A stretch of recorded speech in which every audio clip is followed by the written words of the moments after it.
Ewan ko na lang sa'yo, baba.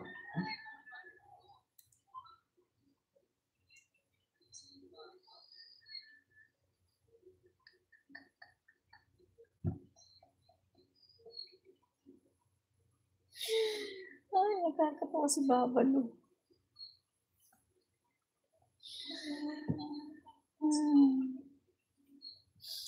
Talaga naman. Baba. Grabing mamintas bonjing daw siya naman ibabalo. Grabe. Nakakatawa si Babalo. Tayo muna ay mag share sa ating screen. Double tap, paki-double tap to like, no? Paki-double tap po to like the video.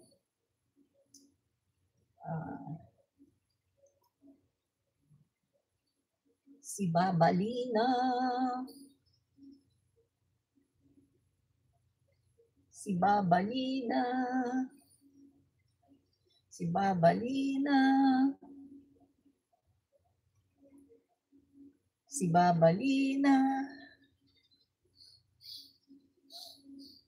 Si Babalina.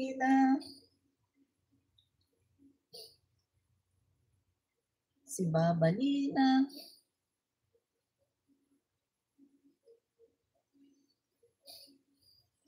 Si Babalina.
Sandali guys ha. Share muna. Share ko lang yung live natin, no? Share ko lang yung live natin sa aking mga newsfeed, no? At saka sa group, no? Kayo din guys, no? Paki-share na rin.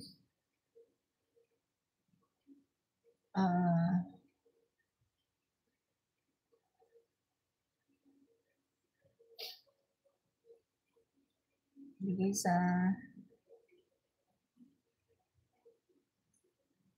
sandali po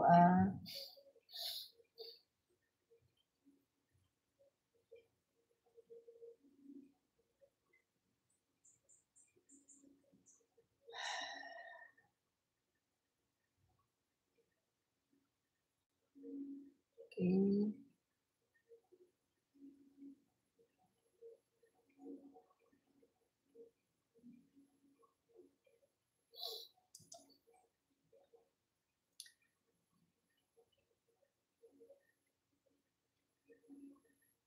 Yan. Last na lang po. Sa group, no? Sa group. I-ano ko lang sa group. Last na lang. Saglit ha. Malapit na po. Share ko lang para may makapanood po sa ating live. Kayo din po ba, kung po pwede, pakashare na rin po, no? Para may makapanood po sa ating live. Yan. Okay. Last na lang, share ko sa aking GC. Okay, sa GC. GC, yan. Okay. GC. Yan. So, yan na po, no? Okay, so okay na yan. Tama na yan. Dami na yan. Okay na. So, start na tayo mga kaibigan, no? Norma Capiral, totoo pala tita, ang kasamaan di magtatagumpay laban sa kabutihan. Di nagwagi si Tambuya. Alam mo, hindi talaga magwawagi ang kasamaan, no, laban sa kabutihan. Tingnan niyo, 'di ba? Oh, hindi naman siya dineklara na clear, hindi siya dineklara na malinis. Magnanakaw pa rin siya hanggang ngayon. Siya ay isa pa ring tumataginting na magnanakaw. Ang nangyari lang ay isinalba lang siya ng mga kongresista na mga kakampi niya. Yun lang nga, isinalba lang siya para hindi niya masagot yung impeachment. Pero hindi siya na-clear. Hindi siya na-clear ng Supreme Court, hindi siya na-clear ng Senado. So tumataginting na siya ay isang magnanakaw. Nag-hire ng killer at saka bribery, no? At saka gumawa ng mga resibo ng mga gawa-gawa, no? Mga hindi totoong tao. So yan po siya, tatatak po yan sa isipan ng mga Pilipino, ang kanyang kasamaan, no? Pero hindi po yan magtatagal, mga kaibigan, dahil malapit na po ang February 6, no? At sa February 6, tuloy na naman ang impeachment, no? At diyan po sisiguraduhin na wala na silang makikitang butas na technicality, no? Technical lang naman dinaan nila sa technicalidad no? Kaya po siya ngayon ay nakatakas. Pero pagdating po ng February 6, andyan na naman, mumultuhin siya ng issue na patuloy at hindi yan mag-i-stop hanggat hindi niya masasagot ang lahat ng yan. Ngayon nga, tinatanong pa rin sino ba si Mary Grace Piatos? Marami nang nagbigay ng mga milyon-milyon, no? Magbibigay sila ng milyon-milyon, ilabas lang si Mary Grace Piatos. Kung si Mary Grace Piatos ay totoong tao, aba, magkukumahog yan na lumabas. Pagbibigyan siya ng milyon-milyon. Magkukumahog yan lumabas. Pero dahil hindi siya totoong tao, kaya hanggang ngayon nananatili na si Mary Grace Piatos ay isa lang kaluluwa, isang ghost. Kasi nga, wala naman talaga. Kaya, ganyan talaga, di ba? Hindi pa naman ito final Ganyan naman talaga sa umpisa magwawagi ang kasamaan, no? Tingnan mo sa mga pelikula, 'di ba? Sa umpisa nagwawagi yung kasamaan. Oh, happy-happy sila ngayon, oh, tawa-tawa sila. Oh, nakatakas, nakaligtas siya, hindi natuloy. But at the end of it, doon din ang punta. 'Di ba? Dahil huhukayin yan kasi hindi naman siya nakaligtas Hindi naman na-clear ang pangalan niya, hindi naman siya nalinis. Marumi pa rin siya. Isa pa rin siyang tumataginting na magnanakaw at nag-hire ng killer at nagbabribe sa kanyang mga opisyales. 'Di ba? Yun. Kaya sa ngayon, maging happy na muna kayo, no? Maging happy na muna kayo, i-celebrate niyo yan. Pero hindi yan magtatagal dahil malapit na ang February 6. 'Di ba? Nakita niyo nga yung digong niyo o yung Duterte niyo, 'di ba? Yung digong niyo, yung inyong pinaka-presidente ng impyerno, 'di ba? Palaging nakakaligtas yan. Kinasuhan sa Quezon City, sa RTC. Binigyan ng sumon, hindi pumunta, inisnab ang korte. Pangalawang sumon, hindi pumunta, inisnab ang korte. Pagkatapos inareglo, bigla na lang naglabas ang korte, binasura. Binasura ang kaso. Nakaligtas siya palagi. Pero at the end, hindi siya nakaligtas. Nandun na sa dahig, nasa ICC. Ganun lang yun. Sa umpisa, happy-happy muna sila. 'Di ba? Gano'n naman talaga sa pelikula kahit sa pelikula o totoong buhay. Sa umpisa, happy-happy muna yung mga masasamang tao, mga killer, happy-happy muna. But at the end of the day, at the end of the story, sa kulungan ang bagsak.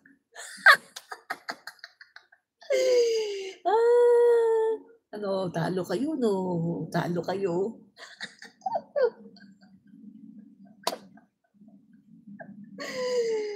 Talo kayo. Sabi ko sa inyo, hindi kayo mananalo, no? Yan, Okay, tuloy na natin. Ang sarap ng asar ng mga DDS. Ang sarap mang-asar ng mga DDS. Ang sarap mang-asar ng mga bugok na tao.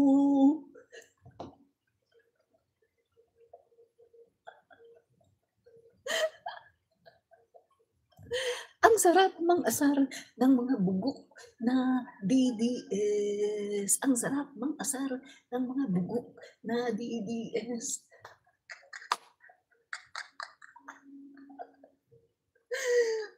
Okay, start na tayo, no? Start na tayo. Yan na. Okay. So, eto mga kaibigan, no? Ito pong si Babalina na kaalyado ng mga Duterte, no?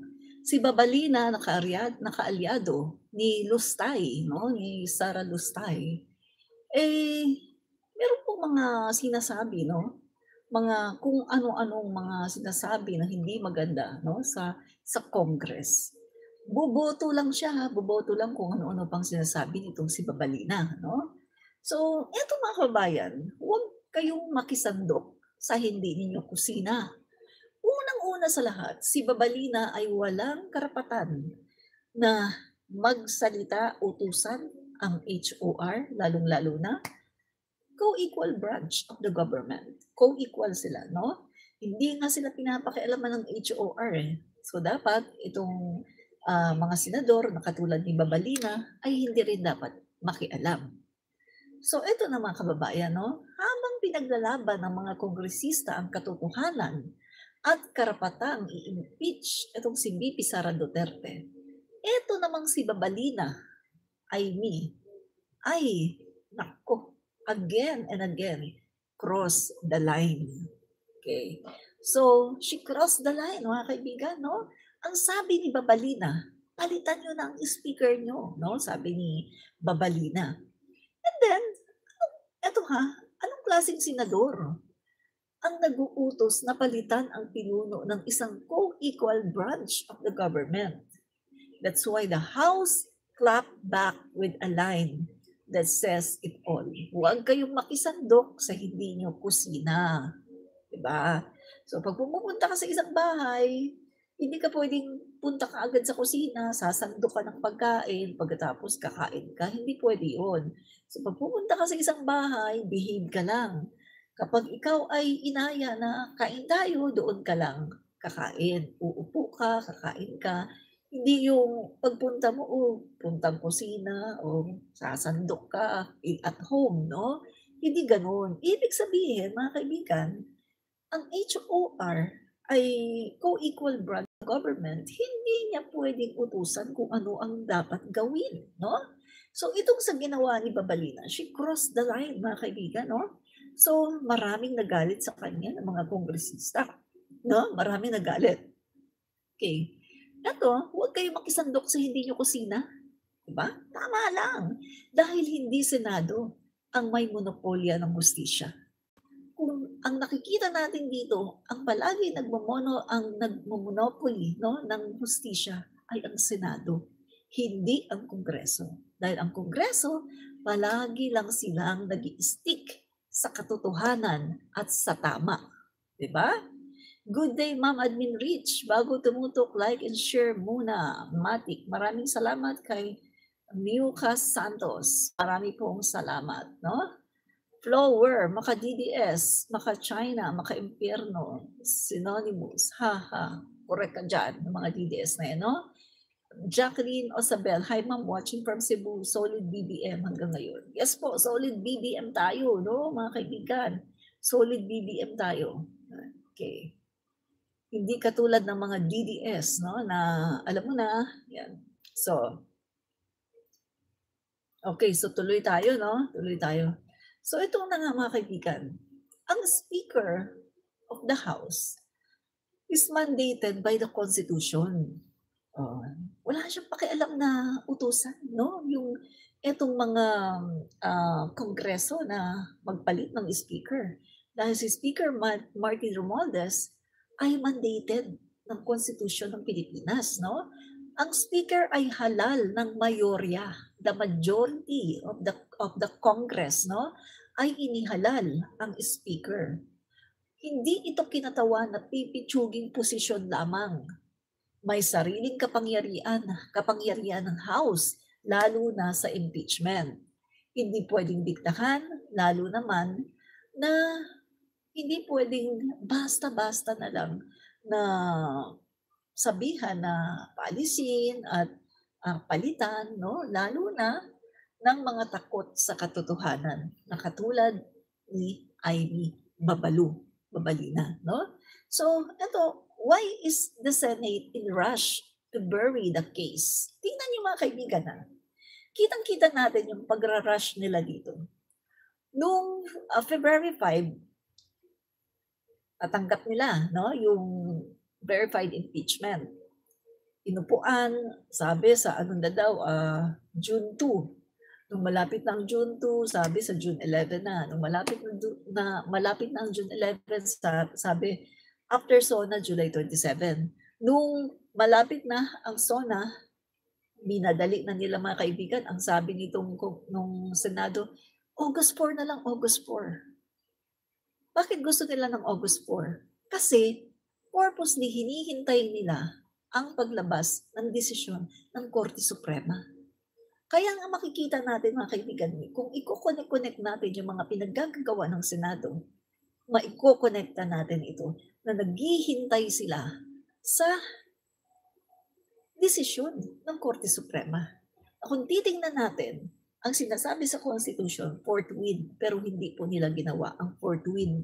Sila po ay naghintay ng naghintay, inulugan nila, wala silang pakialam doon sa impeachment. Ngayon, eto na. Mga kaibigan, nagkumahog sila. Nung nalaman nila na ang House of the Representatives ay nagbigay ng motion for reconsideration sa Supreme Court, nagkumahog sila mga kaibigan. Lalo na nagsasalita yung maraming mga legal minds, pati yung PhilConsa, Philippine Constitution Association, at yung iba-iba pang mga legal minds, mga abogado, nagsalita. At sinasabi nga na ganito, mali ang hatol ng Korte Suprema. Eto na mga kaibigan, nagkumahog na ang Senado. Tataranta na sila mga kaibigan kasi ayaw nilang ituloy ang impeachment dahil gusto nilang masalba ang kanilang queen na alam nila na tinitiyak nila 101% na merong kasalanan at ayaw nilang lumabas ang baho. Kaya pinigilan nila ng gusto, ayaw nila na matuloy ang trial. Alam mo mga kaibigan, kung titingnan natin, wala namang problema sa trial eh. Walang problema sa trial. Kung malinis yung sinasakdal. Kung malinis yung sinasakdal, walang problema sa trial, mga kaibigan. Kaso, ang problema dito, guilty kasi yung sinasakdal. Yung sinasakdal na inakusahan ng confidential funds na paggasta, no? Ng kung ano-ano lang inilagay yata sa bulsa kaya na wala ang confidential funds, guilty. Guilty din siya doon sa bribery dahil kitang-kita natin doon sa House of the Representatives, kitang-kita natin napakarami mga kaibigan na nag-reveal, ni-reveal nila yung katotohanan na sila ay binigyan ng envelopes. Ito, opisina ni Sara Duterte sa pamagitan nung kanyang inuutusan na mataas na opisyal ng gobyerno. Ibig sabihin, guilty si Sara. Alam yan ng mga senador na si Sara Duterte ay guilty. At lalong alam ng mga senador na guilty si Sara Duterte doon sa kanyang pag-hire ng killer. Mga kaibigan, eto hahalongkatin eh. Sino yung hinire mo na killer na yan? Hahalongkatin lahat yan. At dyan takot na takot ang Senado ng mga kaalyado ni Sara Duterte. Kaya nga sa start pa lang mga kaibigan, si Sara Duterte ay nag-utos sa kanyang mga legal experts, sa kanyang mga abogado na mag-file mag-file sila, no, na i-challenge nila itong impeachment na to at ipapadismiss. Yan po ang ginawa. 2 beses pumunta si Sara Duterte sa Supreme Court para kausapin ang Supreme Court para ipadismiss ang kanyang impeachment. At hindi natin alam kung ano ang nangyari sa kanilang pag-uusap. So malinaw na malinaw mga kaibigan, si Sara Duterte ay guilty. Guilty sa bribery, guilty sa corruption, guilty sa paghahire ng killer at sa pagpapapatay kay PBBM, kay F. Elisa at kay SLR. Kitang-kita malinaw pa sa sikat ng araw na si Sara Duterte ay guilty, umaatikabok na guilty. Kaya ang ginawa ng Senado ay kanilang pinipigilan nila para hindi matuloy ang trial dahil once na matuloy ang trial na yan, tapos na ang karera ni Sara Duterte. Dahil makikita ng taong bayan na totoo lahat ng mga binibintang sa kanya. Yan ang dahilan kung bakit ang Senado talagang nagumahog na kunwari pa magdidebate ha. Pero mga kaibigan, ahead of time ay kumakalat na sa mga social media at sa mga messages, sa mga private messages, ang plano ng Senado na kunwari magdidebate but at the end mga kaibigan, ipopropose ang pag-archive, pag-dismiss nitong impeachment. So mga kaibigan meron kasing motion for reconsideration. Once na merong motion for reconsideration, hindi mo dapat madaliin yan eh. Ito very ironic. Ayaw nilang aksyonan ng impeachment. Pinaabot nila 4 na buwan. Pagkatapos, bigla nang may motion for reconsideration, biglang, uy, kailangan i-dismiss na to. Kitang-kita mga kaibigan. Dahil yan, guilty si Sara Duterte. Mga kaibigan, malinaw pa sa sikat ng araw, si Sara Duterte ay guilty. Siya ay isang magnanakaw, certified magnanakaw, certified nag-hire ng killer, at certified guilty sa bribery. Yan si Sara Duterte. At hindi yan makakalimutan ng taong bayan. Tatatak yan sa isipan, sa puso ng taong bayan habang nabubuhay. Tatatak sa history ng Pilipinas na meron tayo ngayong vice-presidente na magnanakaw sa kaba ng bayan. Sa lahat ng naging vice-presidente, ito ang magnanakaw sa kaba ng bayan. Tatatak yan. Tatatak talaga yan mga kaibigan sa puso at sa isipan ng mga Pilipino at hindi yan mawawala na si Sara Duterte ay isang magnanakaw. Yan yun, magnanakaw. Nakakahiya, di ba? Nakakahiya. Pinapakain sa mga anak ang pagnanakaw. Kakahiya, di ba? Okay, ano pa? So ito yung mga kaibigan, no? So, yan. Habang may pending na motion for reconsideration pa sa Supreme Court, 19 senators kabilang si Amy Babalu already killed the case. Minadali, tinakpan, tinapos kahit buhay pa ang usapin. Anong tinatago? Bakit takot sa paglilitis? Kasi alam nila na si Sara Duterte ay guilty. Guilty siya. Siya ay isang magnanakaw. Nakakahiya. Yan ang papakain niya sa kanyang mga anak. Galing sa nakaw. Tatatak yan sa isipan ng mga Pilipino. Hanggat walang trial, hanggat hindi niya nalilinis ang kanyang pangalan sa trial, patuloy na iisipin ng mga common Pilipino na siya ay isang magnanakaw. Diba? Magnanakaw. Yan. Okay mga kaibigan, hindi ako galit ganito lang talaga ako. Mag-express ng aking vlog. Hindi ako galit. No? So, bati-bati po tayo lahat Bati tayo lahat. Hindi po ako galit dito. No? So, eto mga kaibigan, iyan na. Minadali, tinakpan, tinapos, kahit buhay pang usapan. Anong tinatago? Ang pagnanakaw ni Sara Duterte. Tinatago ang pag-hire niya ng killer. Kasi nga naman, uusisain eh. Sino yung hinire mong killer? Madaming malalaman ngayon mga kaibigan na totoo pala yung double death squad. Malalaman ngayon na yung mga sinasabi pala ni Las Cañas, sinasabi pala ni Asierto na merong death squad, double death squad, totoo pala. Malalaman ngayon na tunay pala na sila ay nagpapapatay ng tao. Kasi nag-hire ng killer. O, di ba? So, totoo pala na sila ay may death squad at nagpapapatay ng tao. No wonder sa panahon ng tatay niya, nung naging mayor ng Davao hanggang naging Pangulo ng Pilipinas, 30,000 ang namatay.